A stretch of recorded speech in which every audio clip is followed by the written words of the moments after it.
हम लोग कल की क्लास में देख रहे थे अर्जुन के बारे में।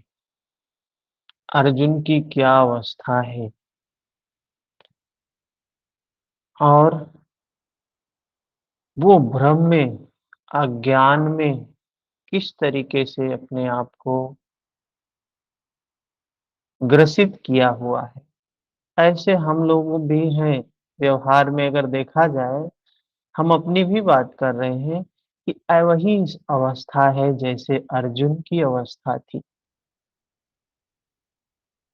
हम लोग क्या करते हैं पूरे जीवन, सौभाग्य की बात है कि हमको ये चीजें यथार्थ वे में पता चल रही हैं।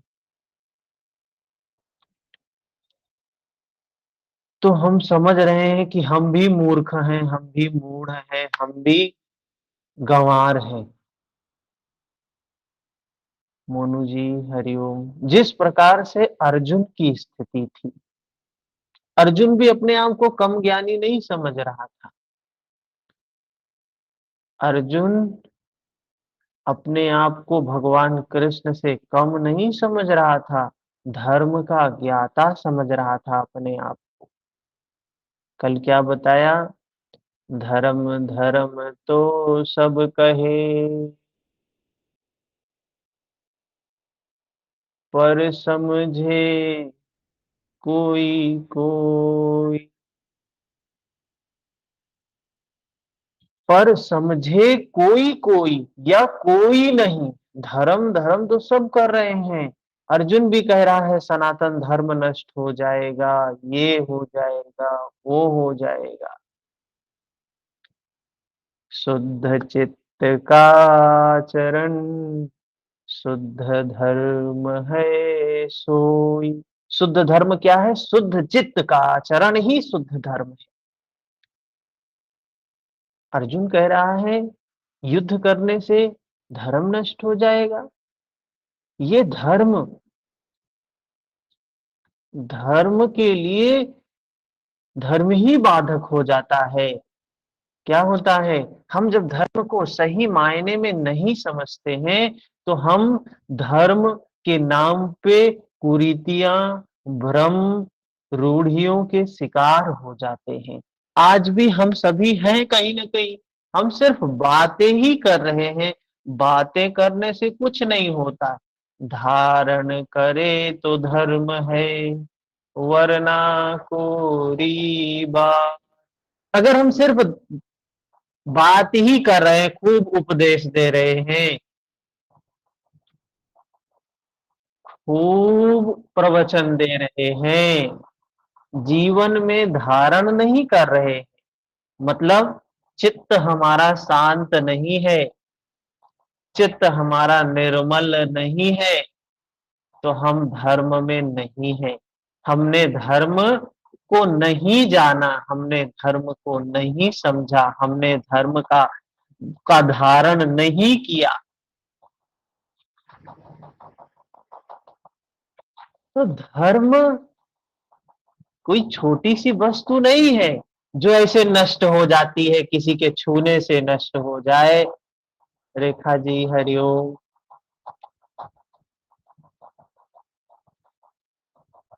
तो धर्म की बात है। और क्या है शाश्वत? सनातन क्या है? वो आत्मा। भगवान कृष्ण कह रहे हैं शाश्वत है जो जन्म नहीं लेती, जो जन्म नहीं लेती है, जिसका मृत्यु नहीं होता है, जो नित्य है, जो शाश्वत है, जो सनातन है, जो अजन्मा है। अरे वही धर्म, वही हम कह सकते हैं जो अणु अणु में है, जो कण कण में है, उसको हम धर्म भी कह सकते हैं, उसको आत्मा भी कह सकते हैं, उसको परमात्मा भी कह सकते हैं। उसी को महर्षि पतंजलि ने कहा ईश्वर प्रणिधान। वो ईश्वर है जो सबको धारण किए हुए है, जो सब में है, वो धर्म है।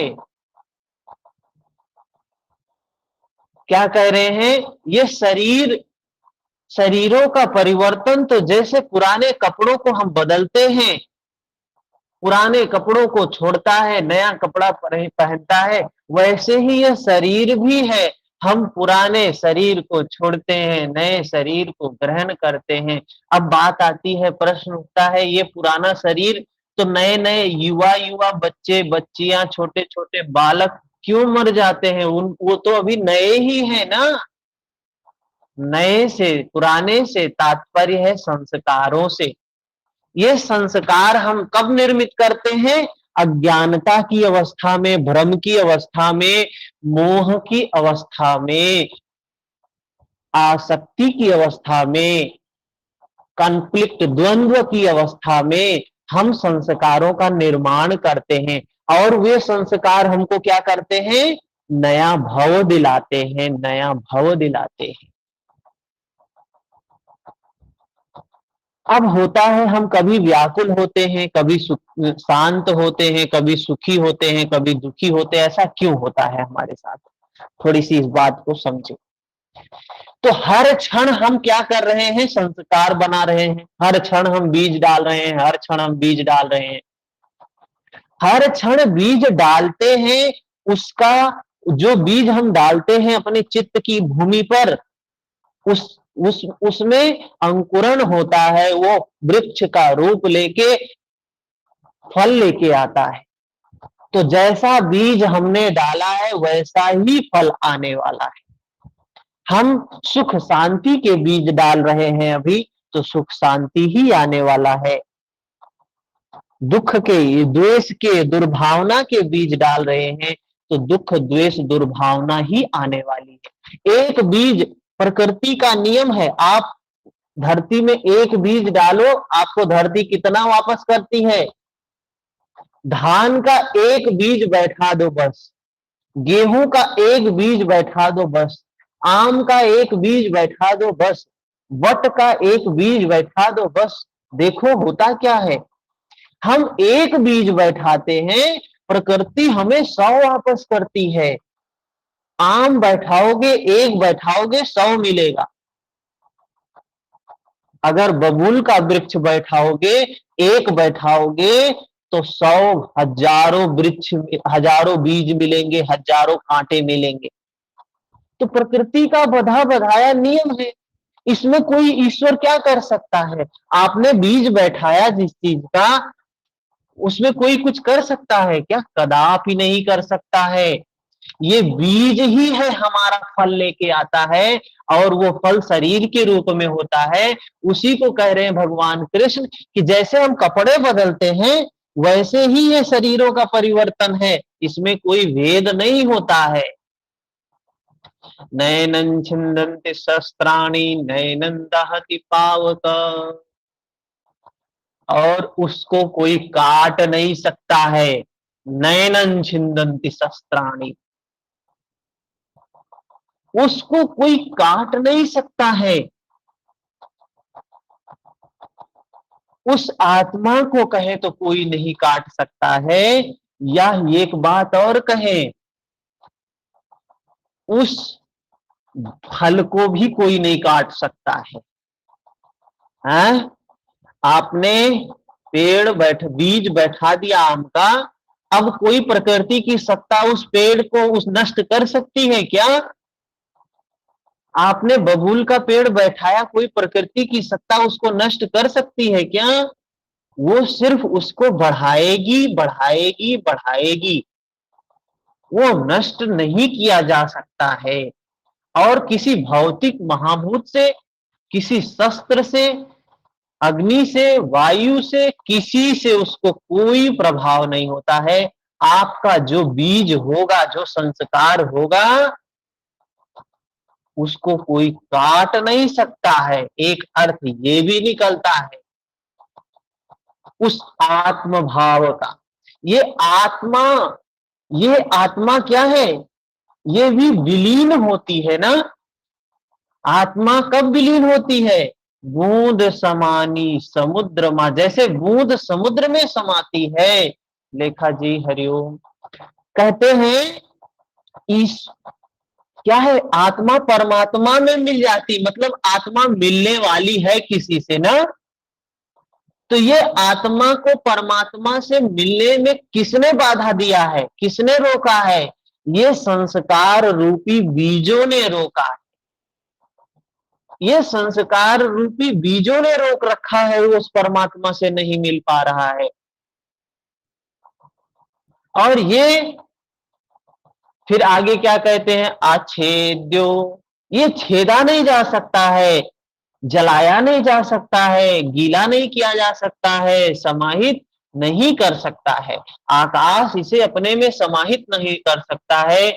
यह निसंदेह असोच्य है, सर्वव्यापक है, अचल है, स्थिर रहने वाला है, सनातन है।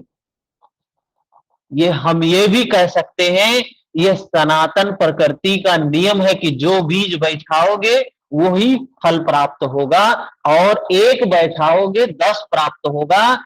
यह अचल नियम है, यह सर्वव्यापक नियम है, यह स्थिर रहने वाला नियम है, यही सनातन नियम है। इसको कोई खंडित नहीं कर सकता है। क्या कहा था कल? द्वेष और दुर्भावना, द्वेष और दुर्भाव के जब जब उठे विकार, मैं भी दुखिया हो उठूं, दुखी करूं संसार। अगर द्वेष दुर्भावना के बीज अपने हमने चित्त पर डाला तो मैं खुद तो व्याकुल होऊंगा ही, साथ में औरों को भी व्याकुल करूंगा।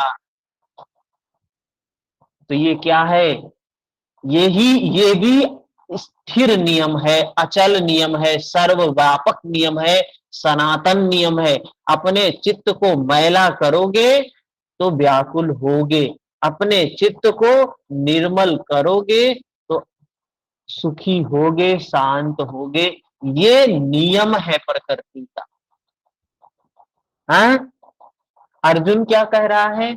कुल धर्म सनातन है, ऐसा युद्ध करने से सनातन धर्म नष्ट हो जाएगा।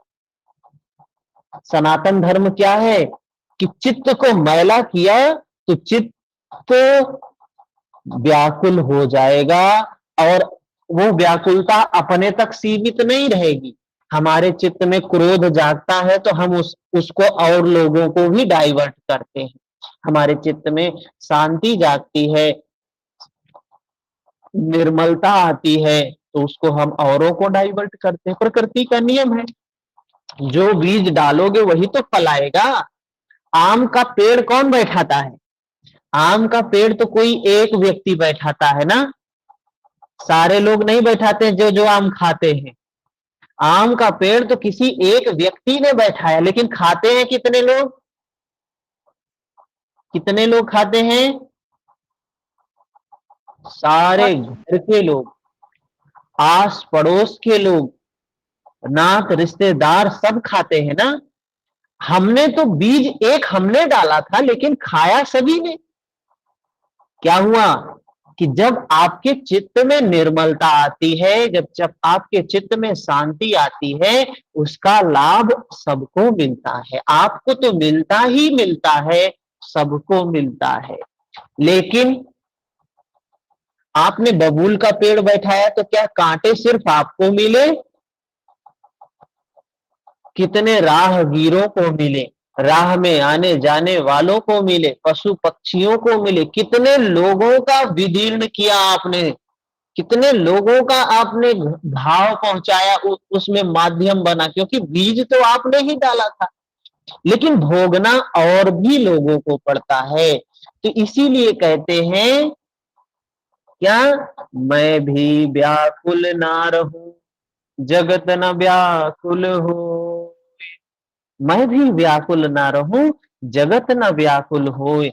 जीवन जीने की कला, सत्य धर्म है सोए। जीवन जीने की कला है योग, जीवन जीने की कला है सत्य धर्म। यही धर्म की परख है, यही धर्म की माप। जन जन का मंगल करे, दूर करे संताप। यही योग है, ये शुद्ध योग है, योग की बात है, ये शुद्ध अध्यात्म की बात है। अर्जुन क्या कह रहा है? सनातन धर्म नष्ट हो जाएगा। भगवान कृष्ण ने क्या कहा? अरे सनातन धर्म नष्ट नहीं होगा। भगवान कृष्ण ने कहा तू अज्ञान में है, तू भ्रम में है। सनातन क्या है? भगवान कृष्ण ने बताया कि यह सनातन, ये नियम है सनातन, प्रकृति का यह नियम सनातन है। अब इसी को कहें आत्मा सनातन है। यदि आप उसको उसको धारण करने वाली विधि के मार्ग पर चल रहे हैं तो आप सनातन धर्मी हैं। जो ये प्रकृति का बधा बधाया नियम है, अगर आप उसी का अनुसरण कर रहे हैं, अनुगमन कर रहे हैं, तभी आप सनातन धर्मी हैं। आप चित्त को निर्मल करने के काम में आगे बढ़ रहे हैं तो आप सनातन धर्म का अनुसरण कर रहे हैं। इसका कुपरिणाम क्या हुआ? सांप्रदायिकता हो गई समाज में, संप्रदाय बन गए कि ये धर्म है, ये धर्म है। अरे भाई, चाहे पुरुष हो या स्त्री हो, अपने चित्त को मैला करेगा तो व्याकुल होगा। चाहे हिंदू हो चाहे मुस्लिम हो, अपने चित्त को मैला करेगा तो व्याकुल होगा। चाहे क्षत्रिय हो चाहे वैश्य हो, चाहे ब्राह्मण हो चाहे शूद्र हो। जो ये समाज में जाति प्रथा चली है, कोई भी हो, अपने चित्त में विकार उत्पन्न करेगा, क्रोध उत्पन्न करेगा, वासना उत्पन्न करेगा, द्वेष उत्पन्न करेगा तो व्याकुल होगा ही। मैत्री उत्पन्न करेगा, करुणा उत्पन्न करेगा तो शांत होगा ही। ये तो प्रकृति का सनातन नियम है ना, आज का नियम तो है नहीं है। ये क्या है? यही सनातन है। और जो इसका अनुसरण कर ले, जो इसको धारण कर ले, वो क्या हो गया? सनातन धर्मी हो गया। बात समझ में आई?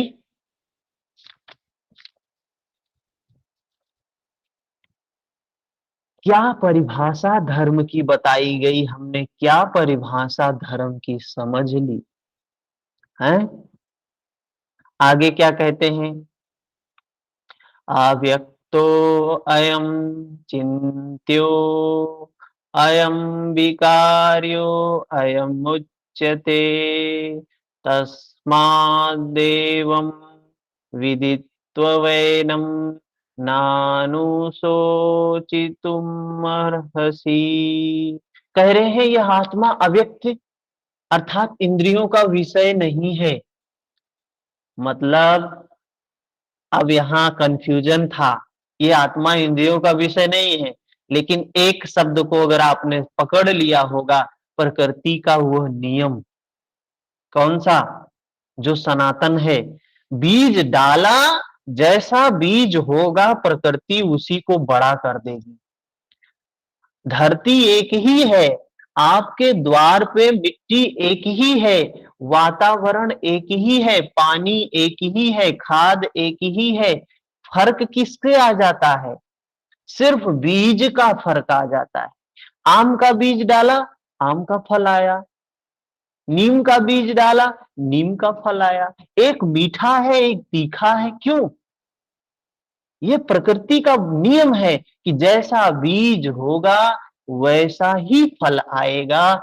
इसमें इंद्रियों का विषय या इंद्रियों का विषयों से, इंद्रियों के द्वारा इसे समझा नहीं जा सकता है। इसको कौन इंद्रियों से देखेगा भाई? इसको कोई इंद्रिय, हमने तो उदाहरण से ये बात समझाई, लेकिन इंद्रियों से इसको समझ के क्या कल्याण हो जाएगा? इसका कल्याण नहीं होगा। जब तक इंद्रियों और विषयों का संयोग है तब तक आत्मा है तो, किंतु उसे समझा नहीं जा सकता है। क्या बात कह रहे हैं? आपको तो बात समझ में आ गई कि हाँ, ये जो बात इन्होंने समझाई बात सही है, समझ में आ गया। इंद्रियों और विषयों के माध्यम से, विषय हमने लिए आम और नीम का पेड़, बीज धरती, हवा, पानी, वायु, लेकिन क्या इससे आपको मुक्ति मिल गई? आपको ज्ञान हो गया? नहीं हुआ। इससे ज्ञान आपको नहीं हुआ, कदापि नहीं हुआ। ज्ञान कब होगा? कह रहे हैं उसे समझा नहीं जा सकता है, वह अचिंत्य है। वो चिंता मतलब क्या है, चिंतन मनन करके आप सोचो हम जान लें और मुक्त हो जाए, संभव ही नहीं है। संभव है क्या?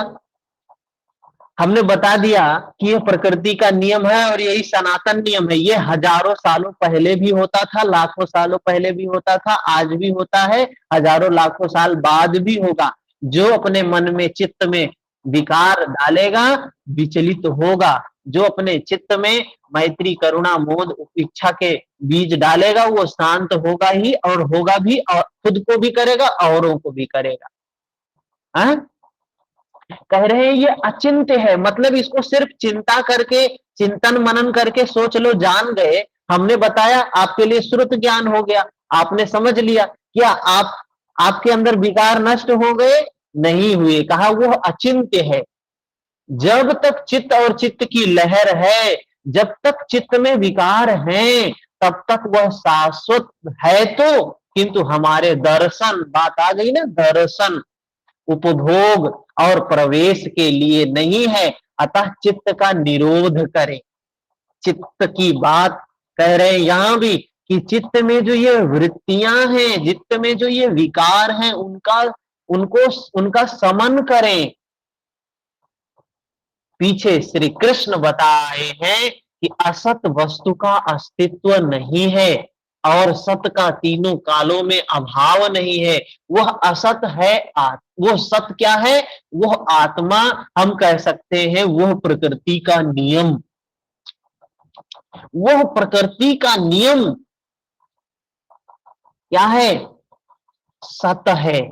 आत्मा ही अपरिवर्तनशील है। वो प्रकृति का नियम परिवर्तनशील है क्या?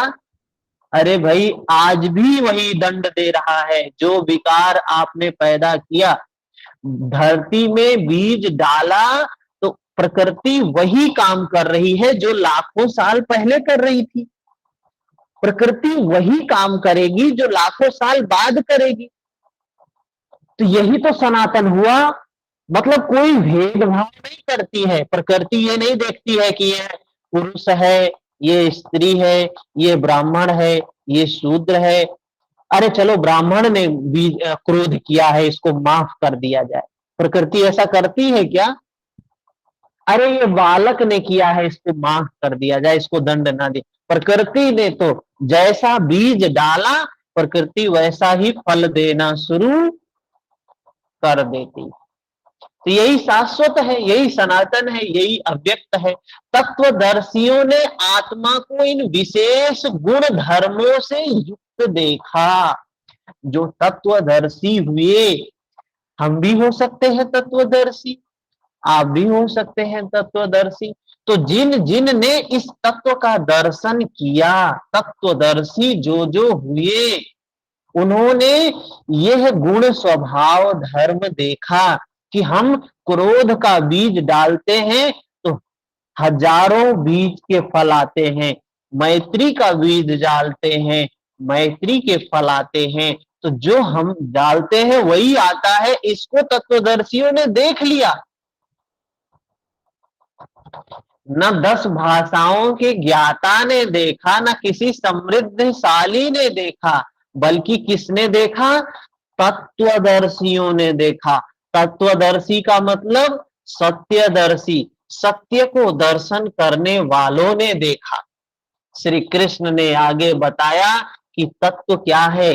तत्व है वह प्रकृति, तत्व है वह परमात्मा, तत्व है वह आत्मा। जो उसका दर्शन कर लिया, प्रकृति के उस नियम का दर्शन कर लिया, मन के निरोध काल में साधक उसका दर्शन और उसमें प्रवेश पाता है। जब मन का निरोध होता है तो जो साधक होता है वो क्या करता है? उसमें उसका दर्शन करता है, वो देखता है। अभी तो हमने इंद्रियों से बताया, इंद्रियोजन्य वो बताया, उदाहरण दिया, आपको बात समझ में आई भाई। चित्त एक भूमि है, जैसे हमारे घर पे है, हमारी जमीन है, हम उसमें जैसा बीज डालते हैं प्रकृति वैसा ही फल देती है। प्रकृति का बस इतना ही काम है, प्रकृति को कोई बदल नहीं सकता है। और वो कोई भेदभाव भी नहीं करती है कि ये बहुत पुजारी है, ये राक्षस प्रवृत्ति का है तो इसके साथ हम नहीं करेंगे।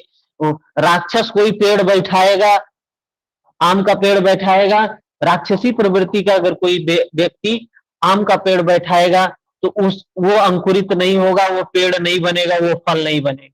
अगर बीज सेम क्वालिटी का है तो आम का पेड़ कोई भी बैठाए फल सेम ही लेके आएगा। है, प्रकृति तो भेदभाव करती नहीं है। तो जो भेदभाव नहीं करता है वही शाश्वत है, वही परिवर्तनशील है, वही सनातन है, वही अव्यक्त है। इसी को तत्वदर्शियों ने देख लिया। कहां देख लिया? आपने भी तो देखा है ना, आपने बाहर देखा है।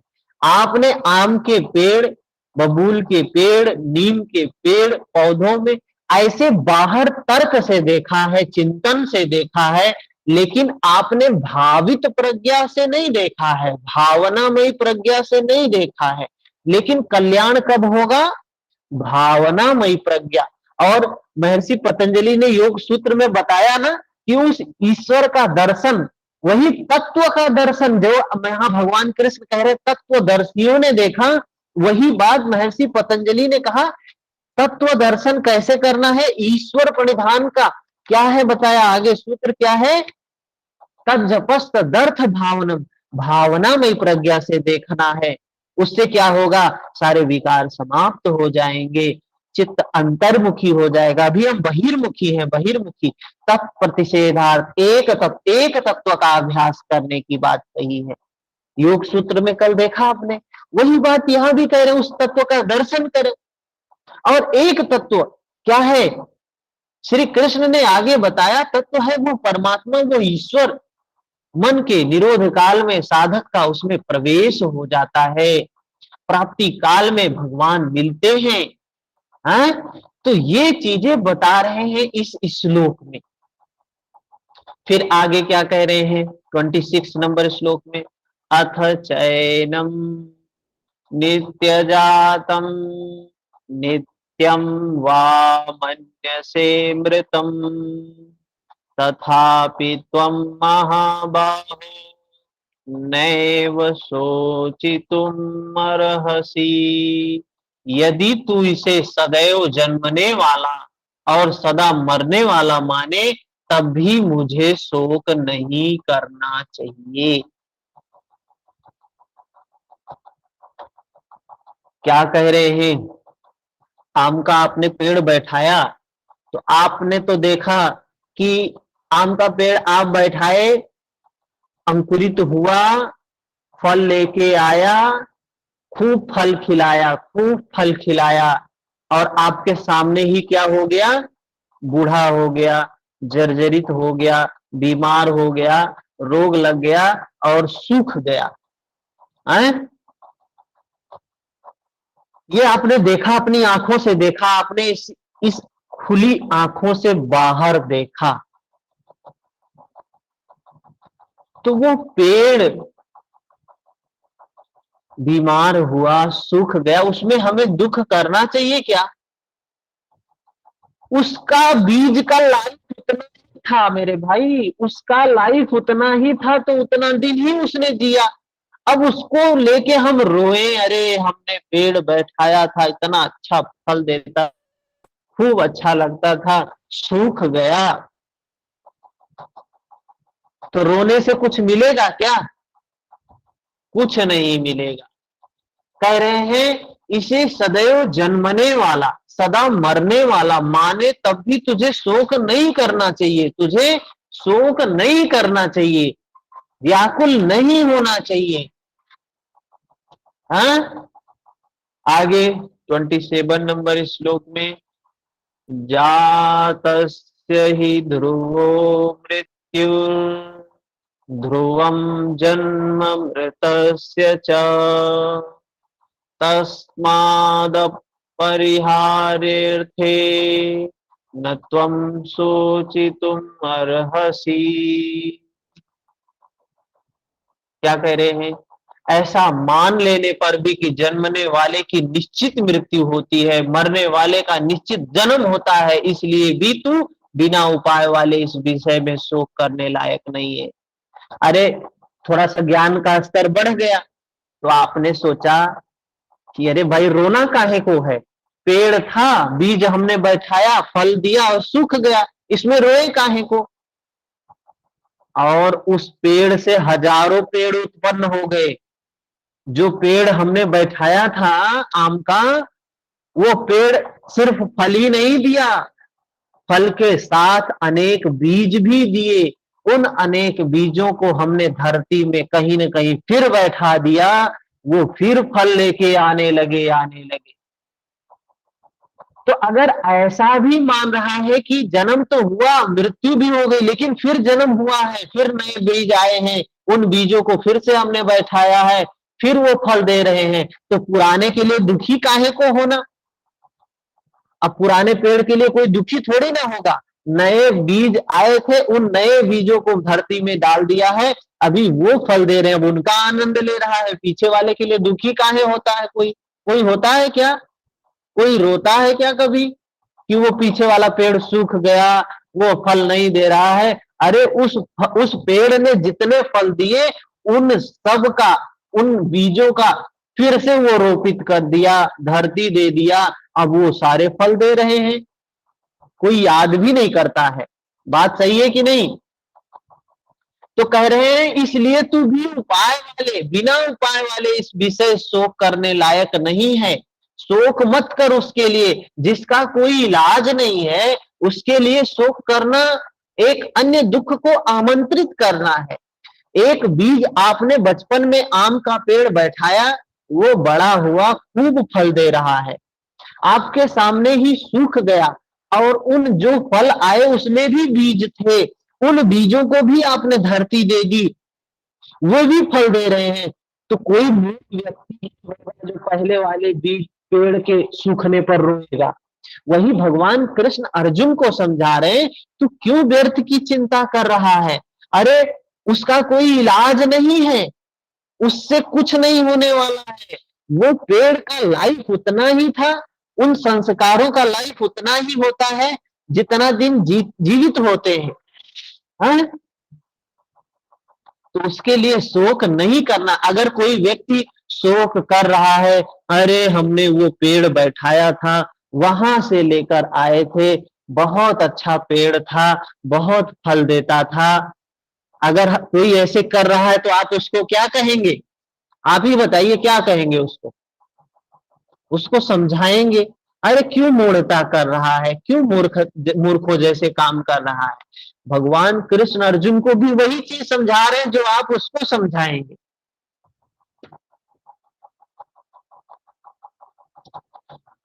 तो सुख का आनंद न लेते हुए एक दुख को निमंत्रित कर रहा है कि जो मर गया, जो पेड़ सूख गया, जो बीज बैठाया था उसने, उसके सूखने पर वो रो रहा है, तो एक और दुख को आमंत्रित कर रहा है ना।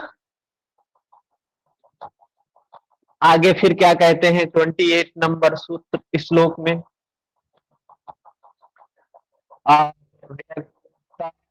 दीनी भूतानि व्यक्तम मध्यानि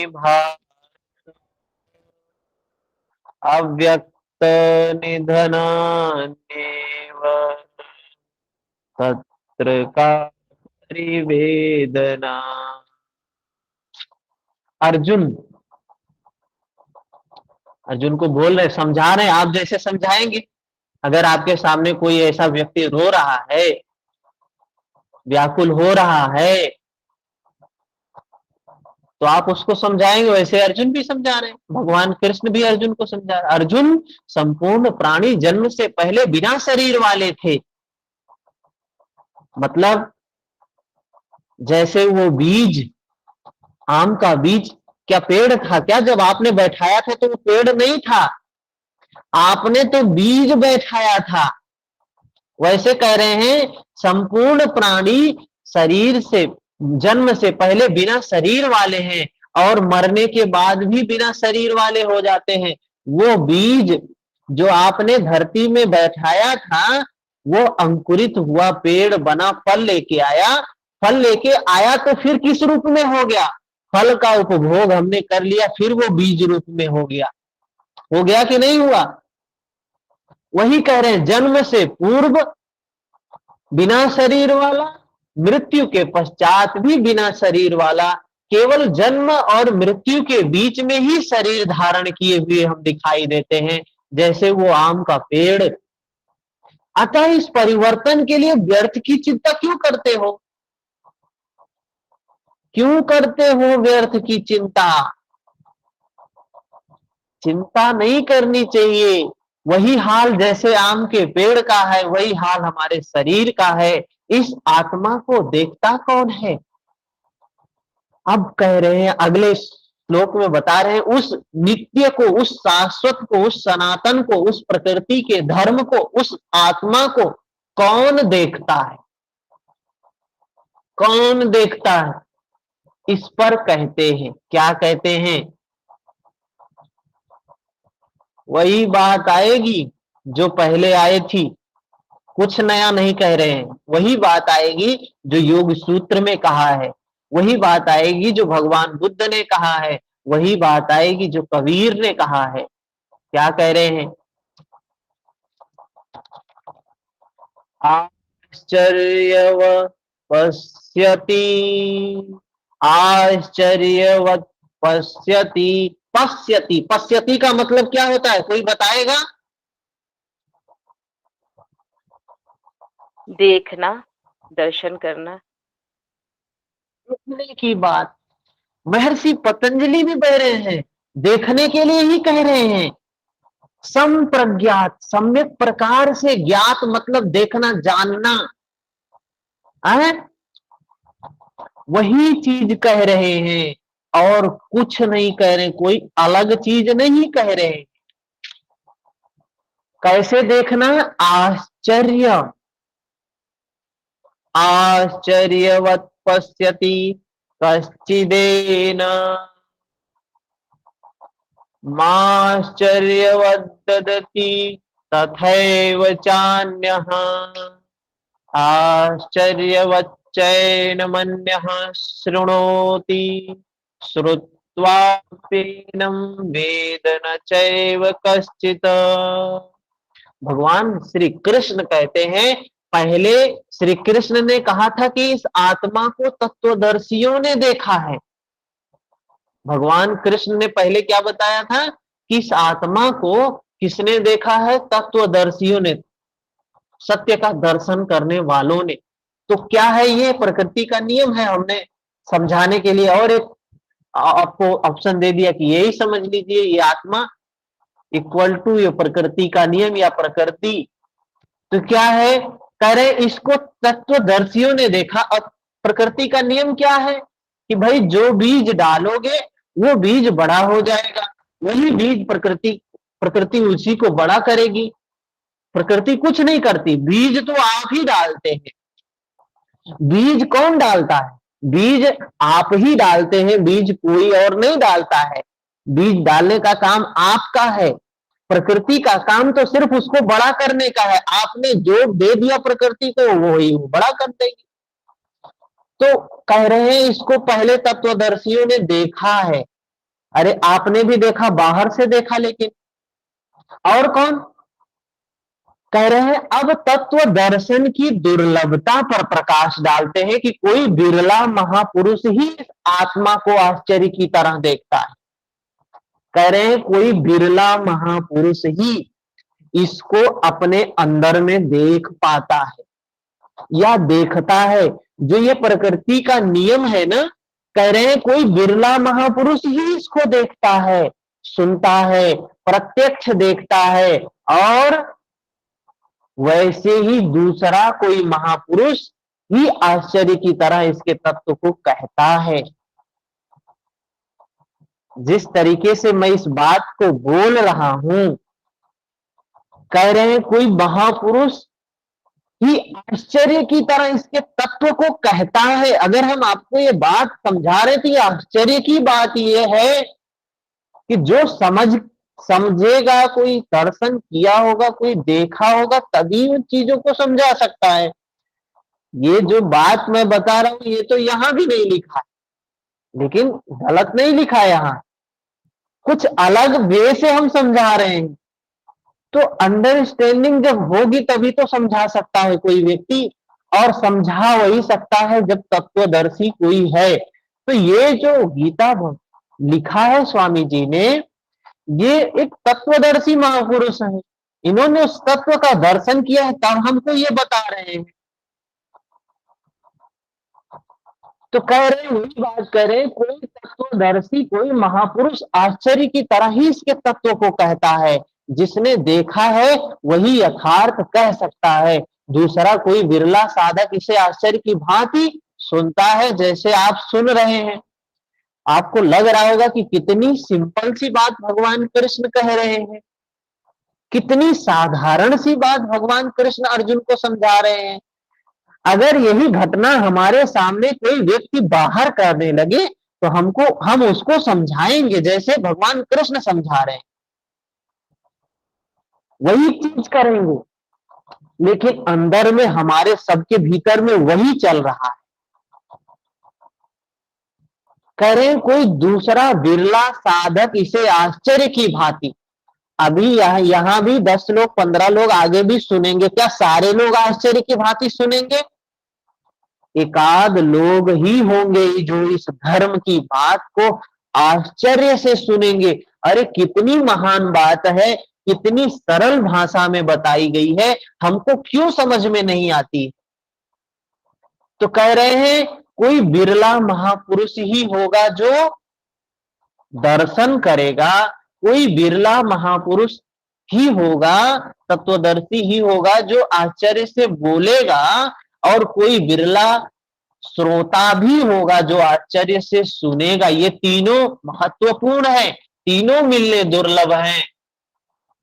सब सुनते भी नहीं है क्योंकि यह अधिकारी के लिए ही है। कह रहे हैं सारे लोग नहीं सुनते हैं, कोई कोई तो सुनकर भी इसको नहीं जान पाते हैं, प्रकृति के नियम को सुनकर भी नहीं जान पाते हैं, क्योंकि साधन पार नहीं लगता।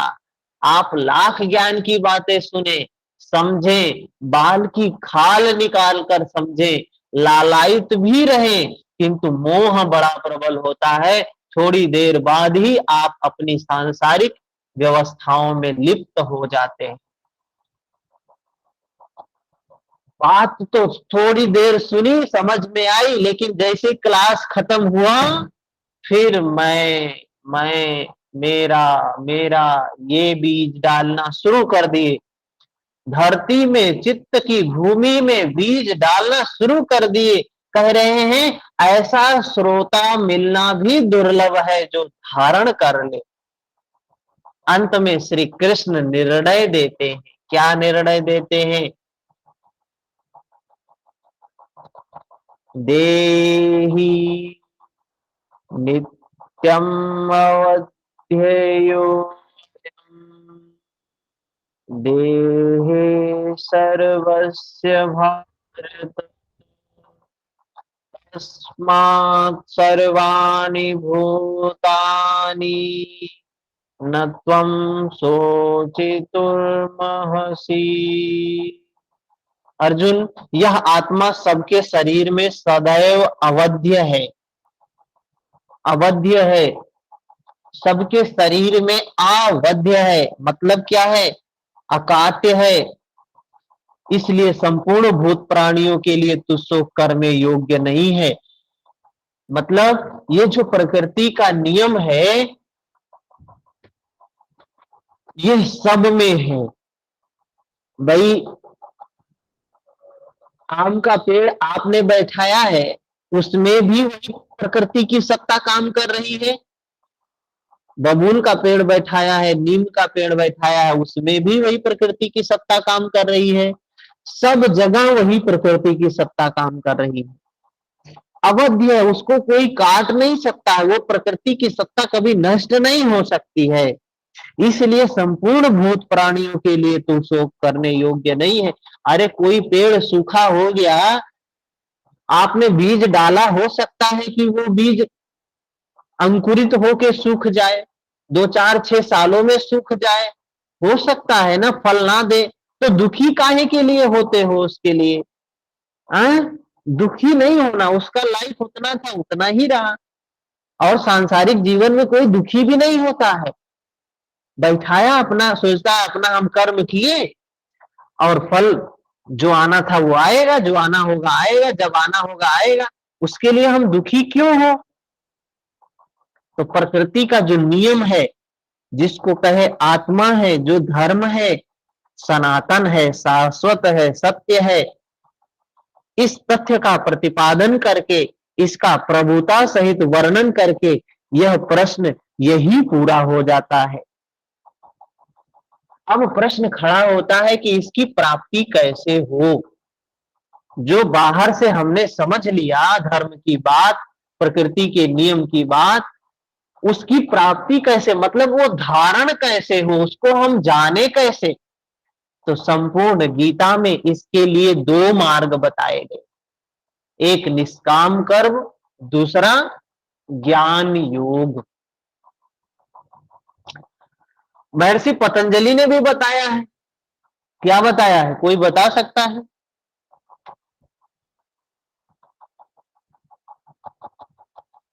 क्या बताया है? अभ्यास और वैराग्य बताया, दो साधन बताया, अभ्यास और वैराग्य। यहां कह रहे हैं निष्काम कर्म, निष्काम कर्म करने की बात कह रहे हैं। और क्या कह रहे हैं, ज्ञान, मतलब ज्ञान होना चाहिए। और निष्काम होना चाहिए, निष्काम कर्म। ये दो बीज हैं, ये दो तरीके हैं जिनसे हम बीज अच्छा अच्छा डालेंगे या बीज नहीं डालेंगे। ये दो तरीके हैं योग के जिनसे हम बच सकते हैं बीज उत्पन्न करने से, संस्कार उत्पन्न करने से। दोनों मार्गों में किए जाने वाला कर्म एक ही है। उस कर्म की अनिवार्यता पर बल देते हुए श्री कृष्ण ज्ञान योग के विषय में कहते हैं। यहां तक किसी को कोई संशय है तो बताइए। प्रश्न होने चाहिए, आप सबके प्रश्न होने चाहिए, क्योंकि बिल्कुल नए तरीके से कुछ सुन रहे हैं। कितने लोग तो जीवन में पहली बार इस तरीके की व्याख्या सुन रहे होंगे, तो प्रश्न होने चाहिए। सहज ऐसे स्वीकार कर लेना अच्छी बात नहीं है।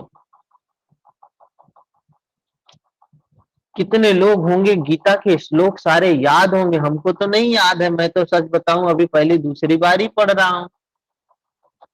लेकिन एक वे है, एक नजरिया है देखने का। आप लोगों को हो सकता है नई पहली बार मिल रहा हो, ये इस वे में भी गीता कुछ कहती है।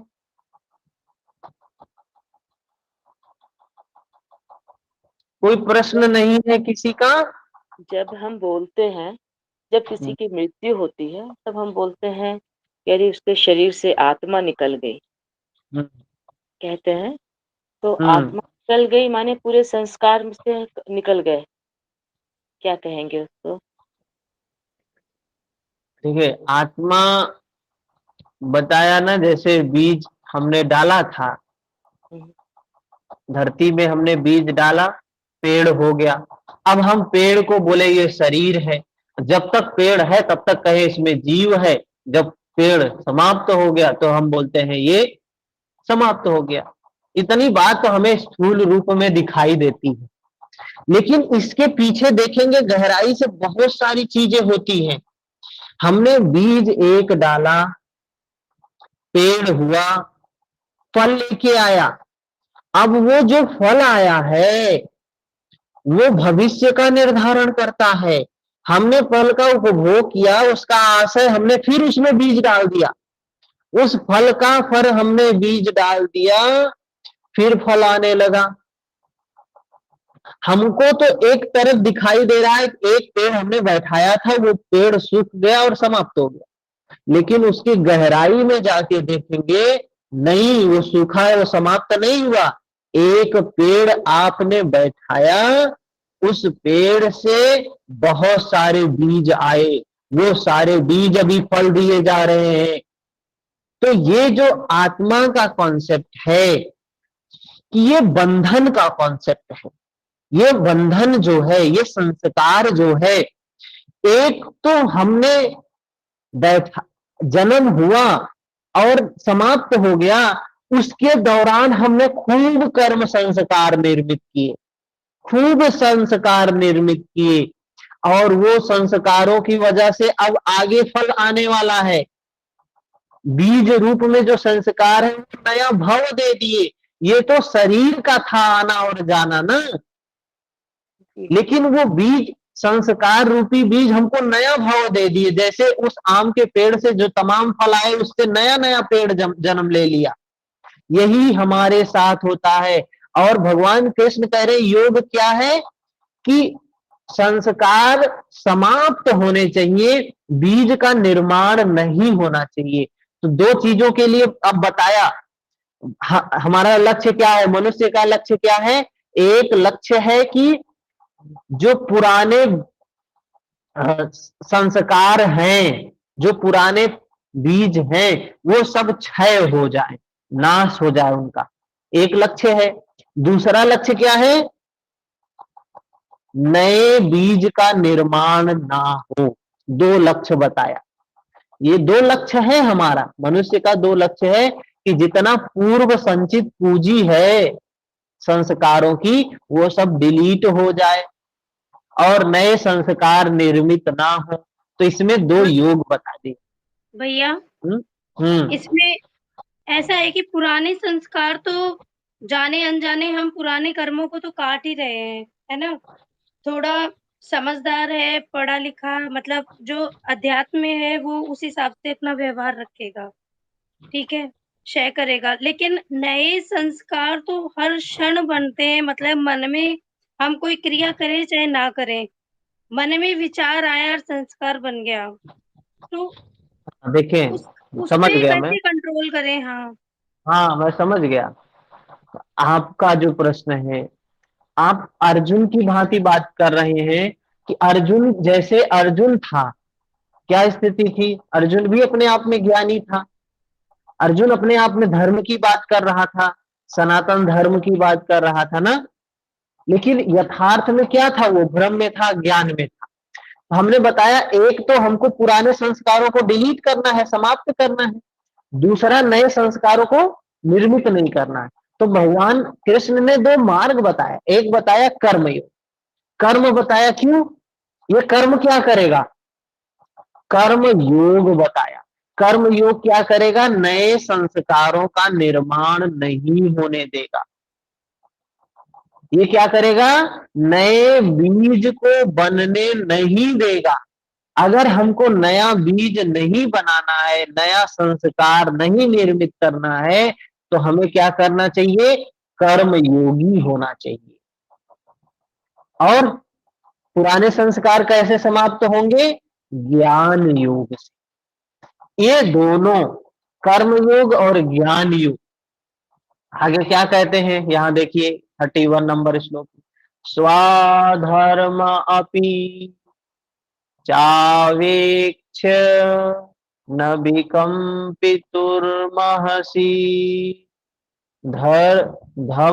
धम्यार्थि युद्धाक्षेद्रियो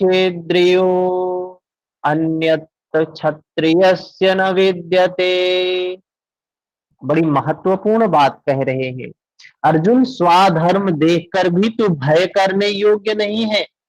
बात आती है स्वाधर्म, समाज में चलता है स्वाधर्म निधनम श्रेय पर धर्मो भयावह। क्या है, कहते हैं अपने धर्म में मर जाओ ठीक है, लेकिन दूसरे का धर्म मत स्वीकार करो।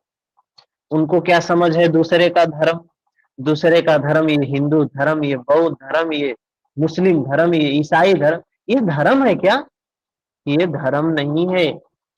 स्वाधर्म क्या है, स्वाधर्म है उस शाश्वत का, उस सनातन का, उस नित्य का दर्शन करना ही स्वाधर्म है। वही अपना धर्म है।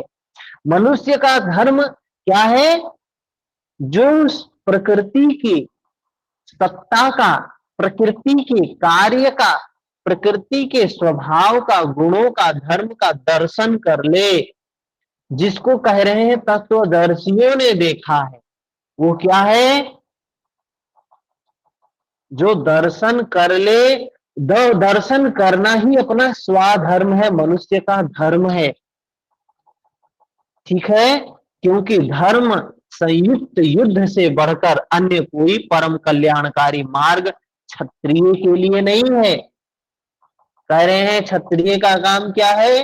युद्ध करना है, विकारों को नष्ट करना है, विजातीय तत्वों को नष्ट करना है। ये काम कौन करता है? क्षत्रिय करता है। आज व्यवहार में परिभाषा उलट गई। भौतिक युग में जो मार काट का काम ये दिया गया कि इनका है, ऐसा नहीं है। यहाँ पे गीता में ऐसी बात नहीं कही गई है। अपने विकारों को जो भी समन करने का कार्य करे वही क्षत्रिय है। धर्म संयुक्त प्रकृति के गुणों को जानकर, उस नित्य को, शाश्वत को, सनातन को जानकर जो भी उसके कार्य में आगे बढ़े वही क्षत्रिय है। बात समझ में आई?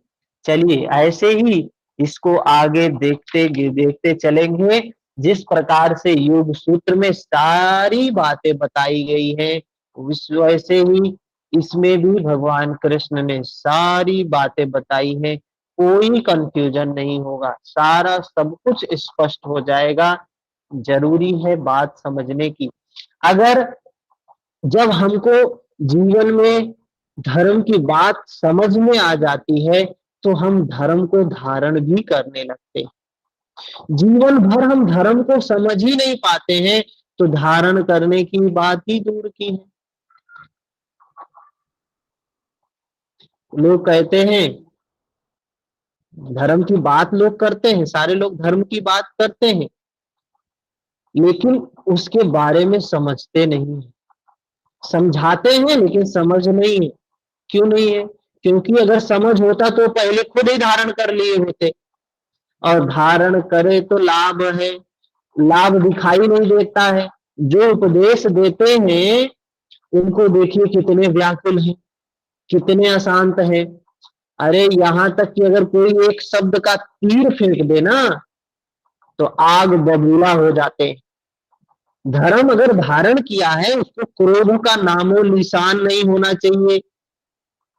जिसने धर्म को धारण कर लिया उसका मन अशांत कभी होना नहीं चाहिए। लेकिन हमारे जो धर्म के उपदेशक हैं उनके नजदीक कभी जाइए, वो इतने इरिटेट होते हैं, इतने व्याकुल होते हैं, इतने विचलित होते हैं, इतने क्रोध स्वभाव वाले होते हैं। क्या धर्म को उपदेश दे रहे हैं, धर्म का बीज भी नहीं है अंदर में। खूब शास्त्रों की बात ये कर रहे हैं, खूब ज्ञान की बातें कर रहे हैं, धारण तो किया ही नहीं है। कोरी बातें ही बातें कर रहे हैं, बातें ही बातें कर रहे हैं। मोनू जी हरिओम। ठीक है, 7:30 बज गया है, यही समाप्त करते हैं। हरिओम। हरिओम गुरुजी। हरिओम। हरिओम गुरुजी। हरिओम गुरुजी। हरिओम विचार जी। हरिओम भैया। हरिओम विजय जी। हरिओम। दीपक जी हरिओम। प्रणाम सर। हरिओम।